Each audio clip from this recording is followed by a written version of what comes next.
Selamat malam, saudara-saudaraku. Kita kembali berhimpun di dalam syafaat malam. Nah, cerita kita malam ini judulnya Gara-gara Duren. Ceritanya begini. Ada 3 orang misionaris. Mereka diutus untuk memberitakan Injil di sebuah pulau terpencil. Penduduk pulau itu adalah bangsa kanibal. Jadi mereka masih suka makan daging manusia. Benar, tidak lama setelah mereka mendarat, ketiga misionaris ini ditangkap oleh para prajurit suku itu, lalu mereka dibawa menghadap kepala suku. Kepala suku segera mengumpulkan penduduk. Lalu dia bilang begini, hari ini kita akan makan besar. Menunya ada misionaris panggang, ada misionaris rebus, ada misionaris sashimi. Tapi karena hari ini aku ulang tahun, maka kita akan adakan lomba. Dan pemenang lomba itu, salah satu dari 3 misionaris yang berhasil menang, nanti akan dibebaskan. Tidak kita santap. Mendengar itu, di tengah ketakutan yang ada, para misionaris ini melihat ada secercah harapan. Mereka bertanya, apa yang harus kami perbuat? Kepala suku bilang, sudah diam, pokoknya kalian ikut prajurit-prajurit kami dan lakukan apa yang disuruh. Ternyata ketiga misionaris ini dibawa oleh para prajurit ke dalam sebuah hutan. Prajurit-prajurit itu mengatakan, jangan berpikir untuk melarikan diri. Kami tahu keadaan hutan ini. Tugas kalian, masing-masing carilah sejenis buah. Kumpulkan 10 butir, lalu kembali kemari. Segeralah ketiga misionaris ini mencari buah yang dapat mereka temukan. Misionaris yang pertama cari menemukan ada pohon mangga, berserakan di bawahnya buah-buah mangga. Lalu ia mengumpulkan 10 butir. Misionaris kedua cari, dia ketemu pohon jambu air. Dia kumpulkan juga 10 butir jambu air. Sementara misionaris ketiga entah kemana. Karena setelah yang 2 kembali, yang 1 ini masih belum juga nongol. Karena 2 sudah kembali, akhirnya yang 2 dibawa oleh para prajurit. Mereka menemui lagi kepala suku dan penduduk yang sudah berkumpul di lapangan. Di tengah lapangan ada sebuah tiang terpancang. Kepala suku berkata, mari kita mulai saja lomba ini sambil menunggu yang 1 itu. Lombanya sederhana. Kalian bergiliran akan diikat di tiang itu. Lalu kalian akan dilempari dengan buah yang kalian pilih. Nah, barang siapa yang berhasil tidak mengeluarkan suara sedikit pun setelah 10 kali lemparan, dia selamat. Mendengar apa yang dikatakan oleh kepala suku ini, misionaris pertama yang membawa buah mangga, hatinya langsung ciut. Ia membayangkan dia akan dilempari oleh buah mangga. Sementara misionaris yang kedua, di dalam hati dia tersenyum. Dia berkata, aduh untung aku memilih jambu air. Misionaris pertama segera diikat di tiang itu. Lalu 10 orang prajurit mengambil masing-masing sebutir mangga yang telah dibawa oleh misionaris ini dan mulai melemparinya. Mula-mula misionaris ini dilempar dengan mangga bonyok. Mangga bonyok ya lumayan, saudara. Masih banyak empuknya. Maka ketika jidatnya kena mangga yang dilempar itu, misionaris ini masih bisa menahan. 1, 2, 3. Mangga keempat berganti. Mangga matang. Mangga matang sudah lebih keras tentu dari mangga bonyok, tapi lumayan. Masih ada empuknya juga. 4, 5, 6. Yang ketujuh berganti, mangga mengkel. Makin keras. Saudara pernah lempar-lemparan mangga mengkel? Boleh coba sekali waktu. Bikin dalam bulan keluarga lomba saling melempar dengan mangga mengkel. 7, 8, mulai makin terasa sakit. Tapi yang makin membuat ia tidak tahan adalah getah yang mulai menetes. 9, mangga muda. Mangga muda keras seperti batu. Tapi dia masih bisa menahan rasa sakit. Namun di lemparan ke-10, dia tidak tahan. Perihnya getah yang masuk ke mata luar biasa. Dia menjerit. Dan karena itu, dia mendapat hukuman. Majulah misionaris kedua dengan senyum kecil karena dia mengatakan dalam hati, berapa kerasnya sih dilempari oleh jambu air. Jauh lebih empuk ketimbang mangga. Dan benar, dia mulai dilempari. 1, 2, 3, 4, 5. Ya lumayan ada sakit, tapi tentu tidak sesakit dilempari mangga. Dia bertahan, tidak mengeluarkan jeritan. 6, 7, 8, 9. Ketika akan dilempar ke-10 kalinya, misionaris ini tertawa. Tertawa berarti kan keluar suara. Maka dia pun dihukum. Singkat cerita, keduanya bertemu di atas sana. Lalu misionaris yang pertama bertanya, kamu kenapa menyia-nyiakan kesempatan hidup pakai tertawa segala? Memangnya dilempari jambu itu geli? Ditanya begitu, misionaris kedua tertawa terbahak-bahak. Lalu setelah ditenangkan, dia bilang begini, sobat, coba bayangkan, waktu aku mau dilempar untuk kali ke-10, aku melihat teman kita. Dia masuk lapangan dengan wajah berseri-seri, nenteng duren 10 biji. Ceritanya cuma sampai di situ. Ibu bapak, saudara-saudara yang dikasihi Tuhan, salah satu kecenderungan insani adalah orang suka membanding-bandingkan. Misalnya Pak Sutri yang membanding-bandingkan pasangannya dengan pasangan orang lain. Orang tua yang membanding-bandingkan anak yang satu dengan anak yang lain, atau anaknya sendiri dengan anak orang lain. Karyawan yang membanding-bandingkan pekerjaan dan gaji yang diterimanya dengan pekerjaan dan gaji yang diterima rekannya. Di gereja bisa terjadi? Bisa. Anggota jemaat yang kadang membanding-bandingkan pendeta yang satu dengan pendeta yang lain.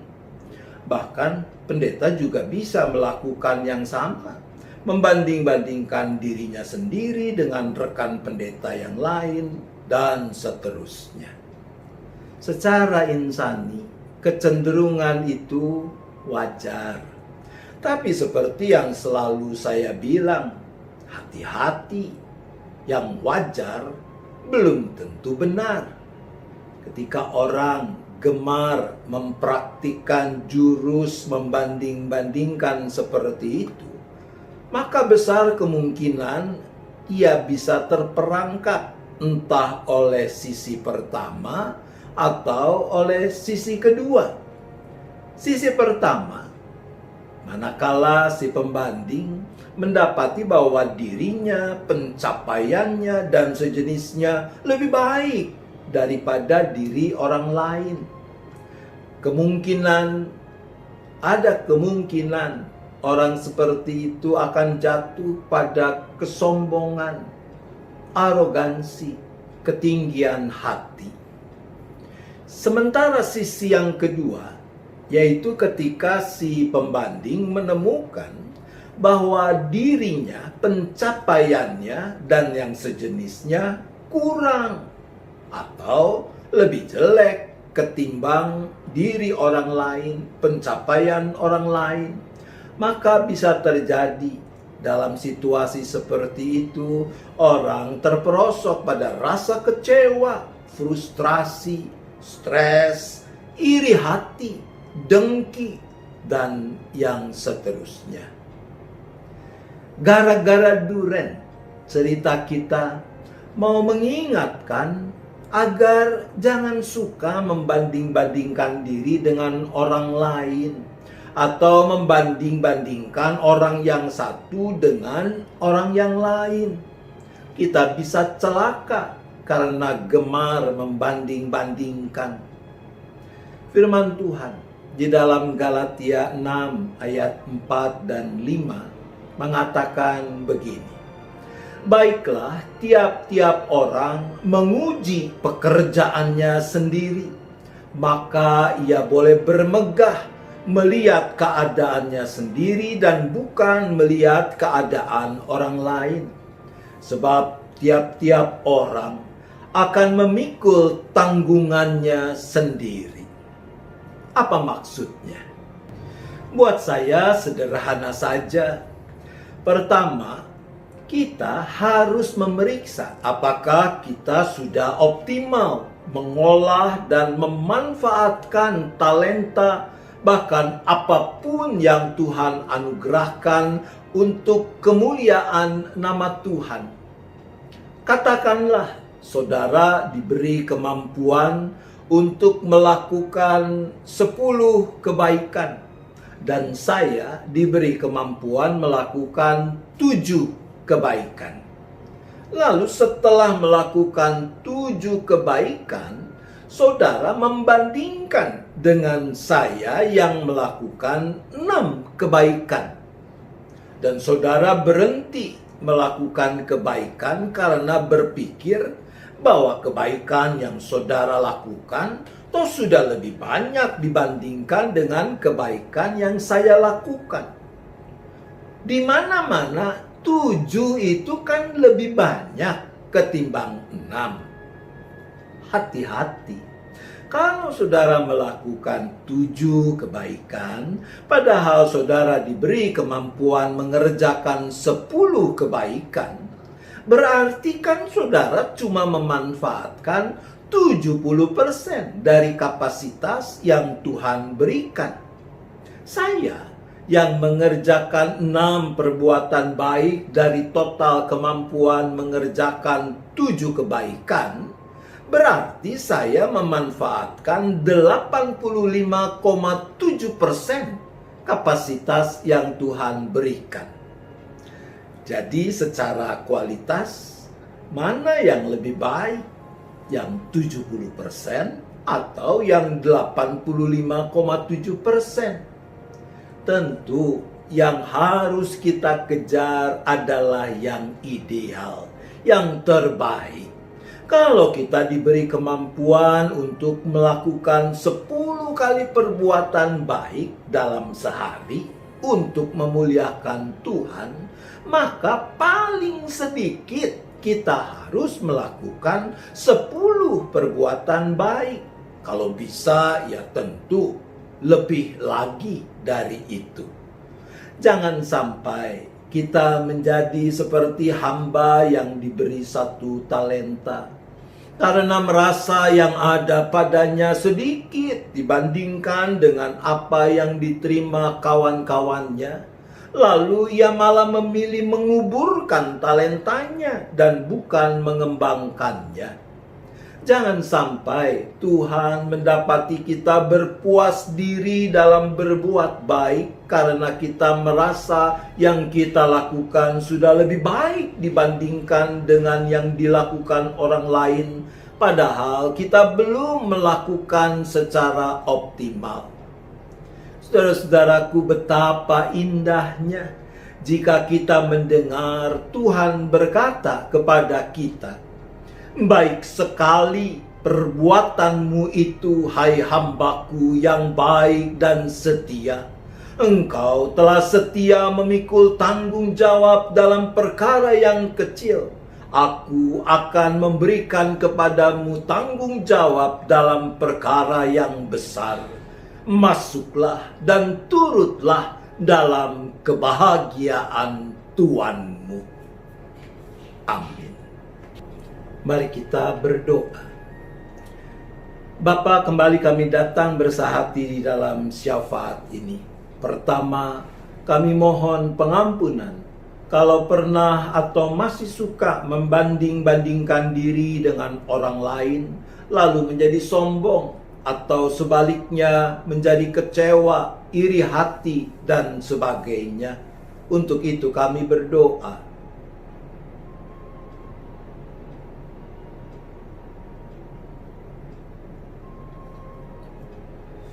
Bapa, kami mohon, berikanlah kepada kami hikmat, kerendahan hati, dan keteguhan hati untuk mensyukuri apapun anugerah yang Tuhan sudah berikan dalam hidup ini di dalam berbagai wujudnya, dan kami mau mengembangkannya secara optimal.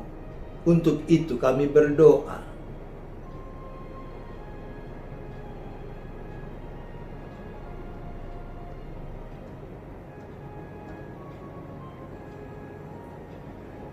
Ya Bapa, kami memohon agar Engkau jugalah yang membangkitkan kerelaan dan ketulusan dalam diri kami untuk memberi diri Tuhan pakai dalam membantu orang-orang lain mengembangkan talenta potensi yang ada pada diri mereka secara optimal. Untuk itu kami berdoa.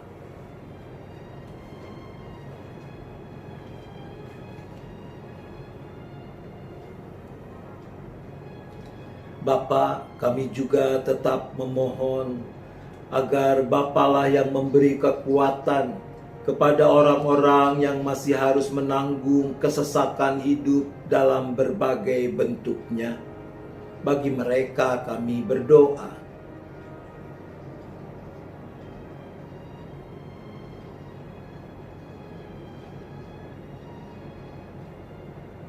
Kami juga mohon ya Bapa, agar di dalam diri kami boleh terus berkobar kerinduan untuk menjadi alat damai sejahtera Tuhan. Bangkitkan belas kasihan, kerelaan, ketulusan untuk Tuhan pakai menyatakan damai sejahtera-Mu bagi mereka yang ada di dalam kesesakan itu. Untuk itu kami berdoa.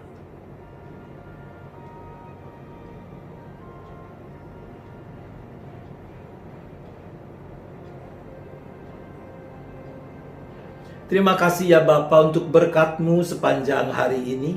Sebentar kami akan beristirahat, kami menyerahkan lagi seluruh keberadaan kami, keluarga kami, ke dalam tangan pengasihan dan pemeliharaan Tuhan. Terima kasih ya Bapa, kami berdoa di dalam nama Tuhan Yesus Kristus. Amin. Selamat malam, Ibu Bapak, Saudara-saudara, selamat beristirahat. Tuhan tetap beserta kita.